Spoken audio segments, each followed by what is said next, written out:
जब हमने सरकार संभाली तो पता चला सारा खजाना खाली था, कुछ था ही नहीं, घाटे में चल रहा था सब कुछ।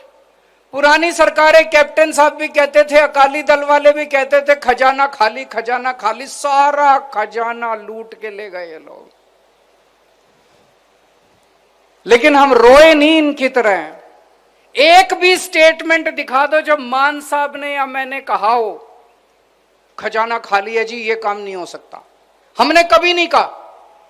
मेरे से कोई पूछता था, जब मैं अक्सर जब भी दिल्ली के अंदर भी पंजाब के अंदर भी चुनाव प्रचार करने जाता हूं, मैं पंजाब में प्रचार करने आता था, मैं कहता था बिजली मुफ्त कर दूंगा, महिलाओं को 1000-1000 रुपए देंगे, स्कूल बनवाएंगे, अस्पताल बनवाएंगे। लोग कहते थे पैसा कहां से आएगा? मैं कहता था बनिए का बेटा हूं, हिसाब किताब आता है, कहीं से लाऊं पैसा ले आऊंगा, चिंता ना करो।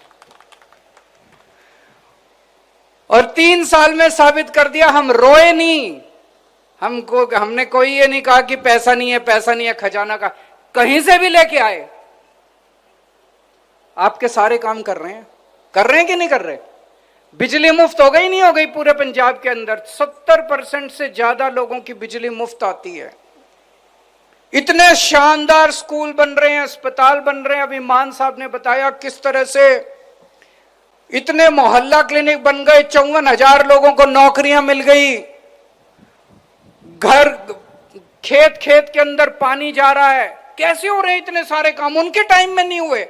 हमने तो कभी नहीं कहा पैसा नहीं है। पैसे की चिंता मत करना, बनिए का बेटा हूं, पैसा कहीं से लाऊं, आपके सारे काम पूरे होंगे, रंगला पंजाब बनाएंगे आपके साथ मिलकर।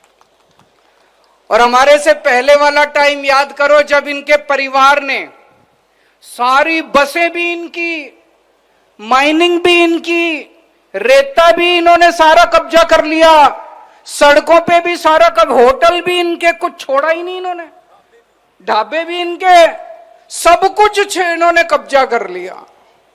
करा था कि नहीं करा था? सब छुड़वाएंगे, सब अपने बच्चों को देंगे। आप लोगों का है ये सारा, आप लोगों को देंगे हम लोग। इस लूट को बंद कर रहे हैं हम लोग। भगवान ना करे, अब आप लोगों के हाथ में है, जनतंत्र है। भगवान